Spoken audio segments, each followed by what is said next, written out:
നമസ്കാരം. ഇൻഫിനിറ്റ് സ്റ്റോറീസിന്റെ പുതിയൊരു അധ്യായത്തിലേക്ക് എല്ലാവർക്കും സ്വാഗതം. നാളെ കുചേല ദിനം. നമ്മുടെ ജീവിതത്തിലെ എല്ലാ ദുഃഖ ദുരിതങ്ങളും തീർക്കാനായി സാക്ഷാൽ ശ്രീകൃഷ്ണ ഭഗവാൻ നമ്മുടെ ജീവിതത്തിലേക്ക് ഇറങ്ങി വരുന്ന, ഭഗവാൻ ഏറ്റവും സന്തുഷ്ടവാനായി കാണപ്പെടുന്ന, ഭഗവാന്റെ അനുഗ്രഹം നമുക്ക് തൊട്ടറിയാൻ സാധിക്കുന്ന ദിവസം. നാളത്തെ ദിവസം എല്ലാവരും ഞാൻ ഈ പറയുന്ന 10 കാര്യങ്ങളിൽ 2 വീട്ടിൽ ചെയ്യണേ.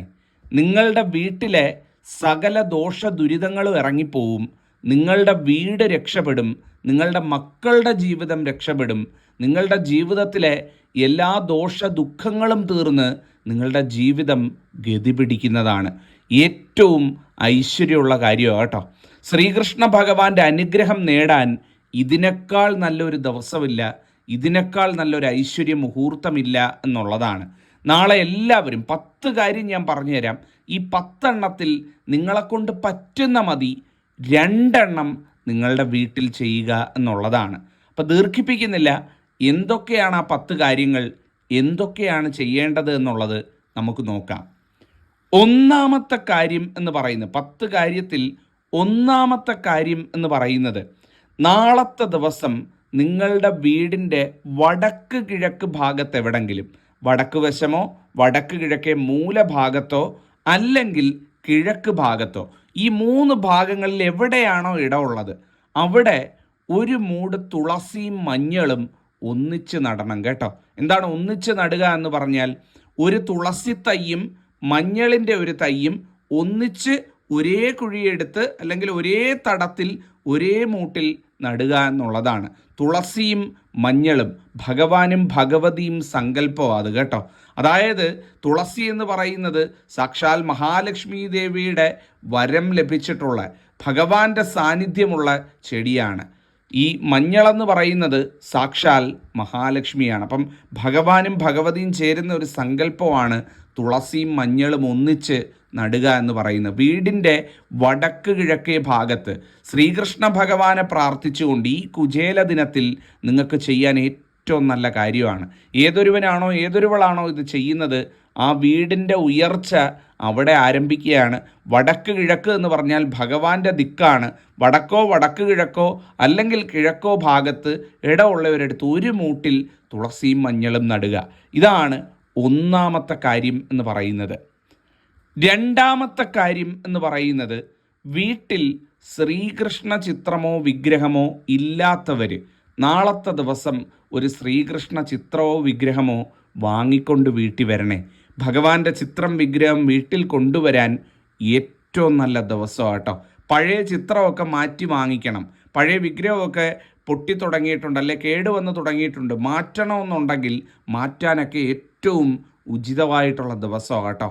നാളത്തെ ദിവസം ഭഗവാന്റെ ചിത്രം വിഗ്രഹം വീട്ടിൽ വാങ്ങിക്കൊണ്ടുവരുന്നത് അല്ലെങ്കിൽ പുതുതായിട്ട് കൊണ്ടുവന്ന് വെച്ച് വിളക്ക് കത്തിക്കുന്നത് ഏറ്റവും ഐശ്വര്യമായിട്ടാണ് കണക്കാക്കുന്നത്. ഭഗവാൻ തന്നെ വീട്ടിലേക്ക് വരുന്നതിന് തുല്യമായിട്ടാണ് നാളത്തെ ദിവസം ഈ ഒരു കാര്യം ചെയ്യുന്നത്. അപ്പോൾ വീട്ടിൽ ഇതുവരെ അങ്ങനെ ചിത്രം വാങ്ങിക്കാൻ ഒരു അവസരം കിട്ടിയിട്ടില്ല, വിളക്ക് കത്തിക്കുന്നിടത്ത് ഭഗവാന്റെ ഒരു ചിത്രം വിഗ്രഹം വെക്കണമെന്നുള്ളവർ നാളെ ഇത് ചെയ്യാവുന്നതാണ്. അതുപോലെ തന്നെ ഇനിയിപ്പോൾ അങ്ങനെ പറ്റിയില്ല, നിങ്ങൾക്ക് പുതുതായിട്ട് ഒരെണ്ണം വാങ്ങണം, അല്ലെങ്കിൽ വണ്ടിയിൽ വെക്കാനോ വീട്ടിൽ വെക്കാനോ ഒക്കെ വാങ്ങണമെന്നുള്ളവർ കാണുമെന്നുണ്ടെങ്കിലും നാളത്തെ ദിവസം പുതുതായിട്ട് വാങ്ങുന്നത് ഏറ്റവും ഐശ്വര്യം. ഭഗവാൻ നേരിട്ട് വരുന്നതിന് തുല്യമായിട്ടുള്ള ഒരു കാര്യമാണ് അത്തരത്തിൽ ചിത്രം വിഗ്രഹം നാളെ വീട്ടിൽ കൊണ്ടുവരുന്നത് എന്ന് പറയുന്നത്. ഏറ്റവും ഐശ്വര്യമാണ്. മൂന്നാമത്തെ കാര്യം എന്ന് പറയുന്നത്, നാളത്തെ ദിവസം കാക്കയ്ക്ക് ആഹാരം നൽകണം കേട്ടോ. അതിൽ പരമൊരു പുണ്യം നിങ്ങൾക്ക് വേറെ കിട്ടാനില്ല എന്നുള്ളതാണ്. നാളത്തെ ദിവസം വീട്ടിൽ ചോറ് വെന്തിറങ്ങിക്കഴിഞ്ഞു കഴിയുമ്പം ഒരു ഇലയിലോ ഒരു പാത്രത്തിലോ നിങ്ങൾ എന്താണോ ആഹാരം പാചകം ചെയ്തിരിക്കുന്നത് അതിൻ്റെ ഒരു വീതം കാക്കയ്ക്ക് ആഹാരമായിട്ട് നൽകുക. നാളെ കാക്കയ്ക്ക് ആഹാരം നൽകുന്നത് ഏറ്റവും വലിയ പുണ്യപ്രവൃത്തിയാണ്. അത് ചെയ്യുന്ന ഗൃഹനാഥ അല്ലെങ്കിൽ വീട്ടമ്മ ആ വീടിൻ്റെ കൺകണ്ട മഹാലക്ഷ്മിയാണെന്നുള്ളതാണ്. ഞാനിത് പറയേണ്ട കാര്യമില്ല, പറയാതെ തന്നെ ഒരുപാട് അമ്മമാർ, സ്ത്രീകളൊക്കെ ഇത് ദിനവും ചെയ്യുന്നവരുണ്ട്. അങ്ങനെ ചെയ്യുന്നുണ്ടെങ്കിൽ ഏറ്റവും നല്ല കാര്യം. അങ്ങനെയുള്ളവരൊക്കെ ഉണ്ടെങ്കിൽ ഒന്ന് പറയണേ. ആ മഹാലക്ഷ്മിമാരെ ഒന്ന് അറിയാൻ വേണ്ടിയാണ് അവരെ ഞാൻ കൈയെടുത്ത് തൊഴുന്നു. നിങ്ങൾ സാക്ഷാൽ മഹാലക്ഷ്മി തുല്യയാണ്. കാക്കയ്ക്ക് ആഹാരം നൽകുന്ന ഒരു സ്ത്രീയും ഇന്ന് വരെ നശിച്ച ചരിത്രമില്ല. ഈ കുചേല ദിനത്തിൽ വിട്ടുകളയരുത്. എല്ലാവരും കാക്കയ്ക്ക് ആഹാരം നൽകുക. അതിൽപര ഒരു പുണ്യപ്രവൃത്തി വേറെ ഇല്ല എന്നുള്ളതാണ്. ഇതാണ് മൂന്നാമത്തെ കാര്യം എന്ന് പറയുന്നത്. നാലാമത്തെ കാര്യം എന്ന് പറയുന്നത്, നിങ്ങളുടെ വീട്ടിൽ കുട്ടികളുള്ളവരാണ് എന്നുണ്ടെങ്കിൽ, മക്കളോ കൊച്ചുമക്കളോ ഒക്കെ ചെറിയ കുഞ്ഞുങ്ങളുള്ളവരാണ് എന്നുണ്ടെങ്കിൽ, നാളെ അവർക്ക് ഈ പറയുന്ന 3 കാര്യങ്ങളിൽ ഏതെങ്കിലും ഒന്ന് വാങ്ങിക്കൊടുക്കണേ. ഒന്നുകിൽ മധുര പലഹാരങ്ങൾ, അവർക്ക് ഇഷ്ടമുള്ള മധുര പലഹാരങ്ങൾ പാചകം ചെയ്ത് കൊടുക്കുകയോ അവർക്ക് ഇഷ്ടമുള്ളത് വാങ്ങിക്കൊടുക്കുകയോ ചെയ്യുക. വസ്ത്രം, പുതിയ വസ്ത്രം കുട്ടികൾക്ക് വാങ്ങിക്കൊടുക്കുക. അല്ലെങ്കിൽ അവർക്ക് ഏറ്റവും ഇഷ്ടമുള്ള കളിപ്പാട്ടമോ അങ്ങനെ അവരെ രസിപ്പിക്കുന്ന എന്തെങ്കിലും വസ്തുക്കൾ വാങ്ങിക്കൊടുക്കുക. ഏറ്റവും ഐശ്വര്യമെന്നാണ് പറയുന്നത് കേട്ടോ. കുഞ്ഞുങ്ങൾ സന്തോഷിക്കുന്നത്, കുഞ്ഞുങ്ങളുടെ ആ സന്തോഷം ഭഗവാൻ ഏറ്റവും ഐശ്വര്യം കൊണ്ടുവരുമെന്നാണ് പറയുന്നത്.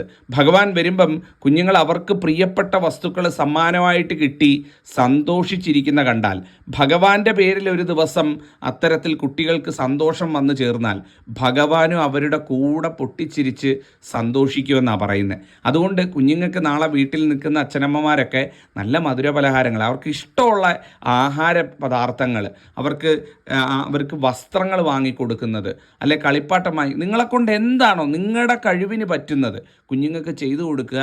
ആ കുഞ്ഞുങ്ങളുടെ മനസ്സ് തണുക്കുന്നത്, ആ കുഞ്ഞുങ്ങളുടെ മനസ്സ് സന്തോഷിക്കുന്നത് ഭഗവാന്റെ മനസ്സ് സന്തോഷിപ്പിക്കും. ഭഗവാൻ എല്ലാ വരങ്ങളും കുഞ്ഞുങ്ങൾക്കും നിങ്ങൾക്കും നൽകി മടങ്ങുകയും ചെയ്യുന്നതാണ്. ഇതാണ് നാലാമത്തെ കാര്യം. പറ്റുന്നവർ ചെയ്യണം കേട്ടോ. അഞ്ചാമത്തെ കാര്യം എന്ന് പറയുന്നത്, നാളത്തെ ദിവസം വീട്ടിൽ വിളക്ക് കത്തിക്കുന്നവരും അമ്പലത്തിൽ പോകുന്നവരും അവിൽക്കിഴി സമർപ്പണത്തിൽ പങ്കാളിയാവണം കേട്ടോ. ഒന്നുകിൽ അവിൽക്കിഴി വീട്ടിൽ തന്നെ തയ്യാറാക്കി നിലവിളക്കിൻ്റെ മുമ്പിൽ വെക്കാൻ ഞാൻ കഴിഞ്ഞ അധ്യായത്തിൽ ഇതിനെപ്പറ്റി കൃത്യമായിട്ട് പറയുന്നുണ്ട്. അതല്ലെങ്കിൽ അമ്പലത്തിൽ അവിൽക്കിഴി സമർപ്പണം നടത്തും. ശ്രീകൃഷ്ണസ്വാമി ക്ഷേത്രങ്ങളിലെല്ലാം, കേരളത്തിൽ അങ്ങോളം ഇങ്ങോളമുള്ള ചെറുതും വലുതുമായിട്ടുള്ള എല്ലാ അമ്പലത്തിലും നാളെ അവിൽക്കിഴി സമർപ്പണമുണ്ട്. അപ്പോൾ അവിൽക്കിഴി സമർപ്പണത്തിൻ്റെ ഭാഗവുമാകാം എന്നുള്ളതാണ്.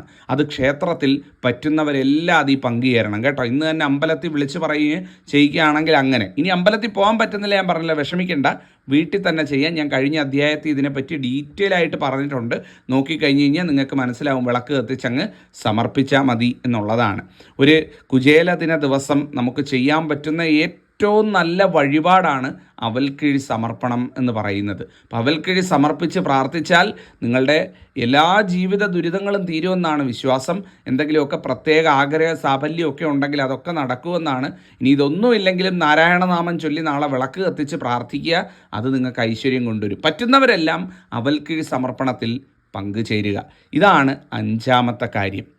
ആറാമത്തെ കാര്യം എന്ന് പറയുന്നത്, നാളത്തെ ദിവസം തുളസിത്തറയിൽ, നിങ്ങളുടെ വീട്ടിൽ തുളസിത്തറ ഉണ്ടാവുമല്ലോ, വീട്ടിലെ തുളസിത്തറയിൽ നെയ്ദീപം തെളിയിക്കണം കേട്ടോ.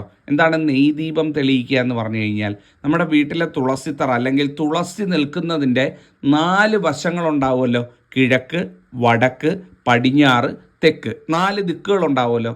4 ദിക്കിലേക്കും തിരി നീളുന്ന രീതിയിൽ ഓരോ നെയ്യൊഴിച്ച ചിരാത് വിളക്ക് കത്തിച്ചു വയ്ക്കുക. 4 ദിശയിലേക്കും ഒരുപോലെ, അതായത് കിഴക്കോട്ട് തിരി നീളുന്ന രീതിയിലൊന്ന്, വടക്കോട്ട് തിരി നീളുന്ന രീതിയിലൊന്ന്, അതുപോലെ തെക്കോട്ട് തിരി നീളുന്ന രീതിയിലൊന്ന്, പടിഞ്ഞാറോട്ട് തിരി നീളുന്ന രീതിയിലൊന്ന്, 4 എണ്ണം, അതായത് 4 ദിക്കിലുമായിട്ട് വട്ടം ചുറ്റി വേണം 4 എണ്ണം 4 ദിശയിലേക്ക് വെക്കാനെന്ന് പറയുന്നത്. വടക്ക് വശം വെക്കുന്നത് വടക്കോട്ട് തിരി നീളുന്നത്, തെക്ക് വെക്കുന്നത് തെക്കോട്ട് തിരി നീളുന്നത്, കിഴക്ക് വെക്കുന്നത് കിഴക്കോട്ട്. അങ്ങനെ തുളസിത്തറയിൽ നെയ്ദീപം തെളിയിക്കുക. നെയ്ദീപം തെളിയിച്ച് തുളസിയെ വലം വെച്ച് തുളസി ദേവി, നാളെ രാവിലെയോ വൈകിട്ടോ ചെയ്താൽ മതി. രാവിലെ ചെയ്യുന്നവർ രാവിലെ ചെയ്തോളൂ, സന്ധ്യയ്ക്ക് ചെയ്യുന്നവർ സന്ധ്യയ്ക്ക് ചെയ്തോളൂ, ഏറ്റവും നല്ലത് അങ്ങനെ ചെയ്യുക എന്നുള്ളതാണ്. നെയ്ദീപം തെളിയിച്ച് തുളസിത്തറയിൽ നിന്ന് നിങ്ങൾ എന്ത് കാര്യം, എന്ത് വരം ആവശ്യപ്പെട്ടാലും ജീവിതത്തിൽ അത്ഭുതമെന്നോണം എല്ലാവരും കൈയൊഴിഞ്ഞ കാര്യമാണെങ്കിൽ പോലും നടന്നു കിട്ടുമെന്നാണ് സങ്കല്പം. അപ്പം നെയ്ദീപം തെളിയിച്ച് തുളസിത്തറയിൽ പ്രാർത്ഥിക്കുന്നതാണ് 6ാമത്തെ കാര്യം. എന്തെങ്കിലും പ്രത്യേകിച്ച് ആഗ്രഹങ്ങളോ അല്ലെങ്കിൽ എല്ലാവരും കൈവിട്ട് പോയി ഇനി ഒരിക്കലും നടക്കില്ല എന്ന് കരുതിയ ആഗ്രഹങ്ങളോ ഒക്കെ ഉണ്ടെങ്കിൽ ഇത് ചെയ്താൽ മതി, നടന്നു കിട്ടുന്ന കാര്യമാണ്. അപ്പോൾ പറ്റുന്നവർ, വേണ്ടവർ ഇത് ചെയ്യുക. ഇതാണ് 6ാമത്തെ കാര്യം എന്ന് പറയുന്നത്.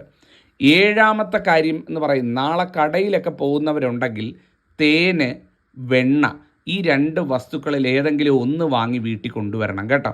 ഭഗവാൻ ഏറ്റവും പ്രിയപ്പെട്ട വസ്തുക്കളാണ് തേന് അല്ലെങ്കിൽ വെണ്ണ. കുറച്ച് വാങ്ങി വീട്ടിൽ കൊണ്ടുവരിക എന്ന് പറയുന്നത്. തേന്, വെണ്ണ, നെയ്യ് ഇങ്ങനെയുള്ള പദാർത്ഥങ്ങളൊക്കെ നാളെ ഈ പർച്ചേസ് ചെയ്യുന്നവർ അല്ലെങ്കിൽ കടയിൽ പോകുന്നവരൊക്കെ ഉണ്ടെങ്കിൽ വാങ്ങി കൊണ്ടുവരുന്നത് ഏറ്റവും ഐശ്വര്യമായിട്ടുള്ള, നാളെ അത് വീട്ടിൽ പടി കടന്ന് കയറി വരുന്നത് തന്നെ വീടിന് തന്നെ മൊത്തത്തിൽ ഐശ്വര്യമാണ് എന്നുള്ളതാണ്. ഇതാണ് 7ാമത്തെ കാര്യം. 8ാമത്തെ കാര്യം എന്ന് പറയുന്നത്, നാളത്തെ ദിവസം അന്നദാനത്തിൽ പങ്കെടുക്കണം കേട്ടോ. അതായത് അന്നദാനത്തിൽ പങ്കെടുക്കുക എന്ന് പറഞ്ഞു കഴിഞ്ഞാൽ, നാളെ നിങ്ങൾ ക്ഷേത്രത്തിൽ പോകുന്ന സമയത്ത് അവിടെ ഒരു അന്നദാന വഞ്ചി ഇരിപ്പുണ്ട്, അല്ലെങ്കിൽ അന്നദാനത്തിനൊരു ഭണ്ഡാരം വെച്ചിട്ടുണ്ട്. അന്നദാനത്തിന് വേണ്ടിയിട്ടുള്ള ഫണ്ട് പിരിക്കുന്ന ഒരു ഇടം ഉണ്ടെന്നിരിക്കട്ടെ. അവിടെ നിങ്ങളെ കൊണ്ട് പറ്റുന്ന പൈസ, ചില്ലറ പൈസ ആണെങ്കിലും മതി, ചില്ലറ പൈസ അതിൽ സമർപ്പിക്കുക. ഇല്ല, ഒരു തുക കൊടുക്കാനുള്ളവരാണെങ്കിൽ തുക കൊടുക്കുക, അല്ലെങ്കിൽ എന്തെങ്കിലും 10ഓ 20ഓ ആണെങ്കിൽ പോലും അതവിടെ സമർപ്പിക്കുക എന്നുള്ളതാണ്. അന്നദാനത്തിന് കൊടുക്കാൻ ഇതിനേക്കാൾ നല്ലൊരു ഗംഭീര ദിവസം ഇല്ല എന്നുള്ളതാണ്. അപ്പം നാളെ അമ്പലത്തിലൊക്കെ പോകുമ്പോൾ അന്നദാന വഞ്ചി അവിടെ ഇരിപ്പുണ്ട്, അന്നദാന ഭണ്ഡാരം ഇരിപ്പുണ്ട് എന്നുണ്ടെങ്കിൽ പൈസ അതിലിടുക, ഭഗവാനെ നാരായണനെ പ്രാർത്ഥിക്കുക. ഒരിക്കലും നിങ്ങളുടെ അന്നം മുട്ടത്തില്ല, സർവം മംഗളമായി കിട്ടും, ഭഗവാൻ എന്നും കൂടെ ഉണ്ടാവും, നിങ്ങളുടെ മനസ്സ് കാണും എന്നുള്ളതാണ്. ഇതാണ് 8ാമത്തെ കാര്യം എന്ന് പറയുന്നത്. 9ാമത്തെ കാര്യം എന്ന് പറയുന്നത്, നാളത്തെ ദിവസം വീട്ടിൽ നിലവിളക്ക് കത്തിച്ച് പ്രാർത്ഥിക്കുന്ന സമയത്ത് എല്ലാവരും നാരായണീയം പാരായണം ചെയ്യണം കേട്ടോ. ഇനി പാരായണം ചെയ്യാൻ പറ്റിയില്ല എന്നുണ്ടെങ്കിൽ നിങ്ങളുടെ ടിവിയിലോ മൊബൈലിലോ അത് പ്ലേ ചെയ്ത് വീട്ടിൽ മുഴങ്ങി കേൾക്കുന്ന രീതിയിൽ ത്രിസന്ധ്യാ സമയത്ത് അല്ലെ രാവിലെ വിളക്ക് കത്തിക്കുന്ന സമയത്ത് ചെയ്യുക എന്നുള്ളതാണ്. നാരായണീയം പാരായണം ചെയ്യുന്നത് ഏറ്റവും ഐശ്വര്യമുള്ള ഒരു കാര്യമാണ് ഈ കുചേല ദിനത്തിൽ എന്ന് പറയുന്നത്. അപ്പോൾ വീട്ടിലെല്ലാവരും നിങ്ങളുടെ മൊബൈലിലൊക്കെ നോക്കിക്കഴിഞ്ഞാൽ നിങ്ങൾക്ക് നാരായണീയ പാരായണം കിട്ടുന്നതാണ്. അത് കൃത്യമായിട്ട് വീട്ടിൽ മുഴങ്ങി കേൾക്കട്ടെ. ആ ഐശ്വര്യം നിങ്ങളുടെ ജീവിതത്തിലും അലയടിക്കും എന്നുള്ളതാണ്. നാളെ ചെയ്യാൻ പറ്റുന്ന ഏറ്റവും നല്ല കാര്യമാണ്. ഇതാണ് 9ാമത്തെ കാര്യം. 10ാമത്തെ കാര്യം എന്ന് പറയുന്നത്, മീനൂട്ട് നടത്തുന്ന ക്ഷേത്രങ്ങൾ, മീനൂട്ട് നടത്താൻ പറ്റുന്ന അമ്പലങ്ങൾ നിങ്ങളുടെ ആരുടെയെങ്കിലും പരിചയത്തിലോ അറിവിലോ അടുത്തോ എവിടെയെങ്കിലും ഉണ്ടെങ്കിൽ മീനൂട്ട് നടത്താനും ഏറ്റവും ഗംഭീര ദിവസമാട്ടോ നാളത്തെ ദിവസം എന്ന് പറയുന്നത്. പറ്റുന്നവരൊക്കെ മീനൂട്ടിൽ പങ്കുചേരുക. മീനൂട്ട് നടത്തുന്ന അമ്പലങ്ങൾ വീട്ടിനടുത്ത് ഒരുപാട് ക്ഷേത്രങ്ങളില്ല, ക്ഷേത്രങ്ങൾ കുറവാണ്. പക്ഷേ അത്തരത്തിലുള്ള ക്ഷേത്രങ്ങളുണ്ടെങ്കിൽ മീനൂട്ടിന് പോകാനായിട്ട്, അല്ലെങ്കിൽ മീനൂട്ട് നടത്താനായിട്ട്, അല്ലെങ്കിൽ മീനുകൾക്ക് ഭക്ഷണം നൽകാനായിട്ട് ഏറ്റവും നല്ല ദിവസം. അത്തരത്തിൽ നമുക്ക് തന്നെ മീനുകൾക്ക് ഭക്ഷണം വാങ്ങി നൽകാൻ പറ്റുന്ന ക്ഷേത്രങ്ങളുണ്ട്. മീനൂട്ടായിട്ട് നടത്തണമെന്നില്ല, അതിൻ്റെ ചര്യകളോടുകൂടി നടത്തണമെന്നില്ല. അത് പറ്റിയില്ലെങ്കിൽ പോലും മീനുകൾക്ക് ഭക്ഷണം നൽകാൻ ഏറ്റവും ഐശ്വര്യമുള്ള ദിവസമാണ്. അപ്പോൾ ആ ഒരു കാര്യവും ചെയ്യാവുന്നതാണ്. അപ്പം ഇതാണ് 10ാമത്തെ കാര്യം. ഈ 10 എല്ലാവർക്കും ചെയ്യാൻ പറ്റണമെന്നില്ല. 10ൽ ഏറ്റവും കുറഞ്ഞത് 2 നിങ്ങളുടെ വീട്ടിൽ ചെയ്യുക. അതിൻ്റെ ഗുണം നിങ്ങൾക്കും കുടുംബത്തിനും കുഞ്ഞുങ്ങൾക്കും ലഭിക്കുന്നതാണ്. സർവം മംഗളമായി കിട്ടുന്നതാണ്. എന്തെങ്കിലും ചോദ്യങ്ങൾ, സംശയങ്ങൾ ഈ കുചേല ദിനവുമായിട്ട് ബന്ധപ്പെട്ട് അറിയാനുണ്ട് എന്നുണ്ടെങ്കിൽ ചോദിക്കാം, ഞാൻ മറുപടി പറയുന്നതാണ്. ജഗദീശ്വരൻ നിങ്ങളെയും കുഞ്ഞുങ്ങളെയും കുടുംബത്തെ അനുഗ്രഹിക്കട്ടെ. എല്ലാ ദുഃഖ ദുരിതങ്ങളും തീർത്ത് ഐശ്വര്യം നിറയ്ക്കട്ടെ. നന്നായിരിക്കട്ടെ. എൻ്റെ അമ്മ മഹാലക്ഷ്മി അനുഗ്രഹിക്കട്ടെ. നന്ദി, നമസ്കാരം.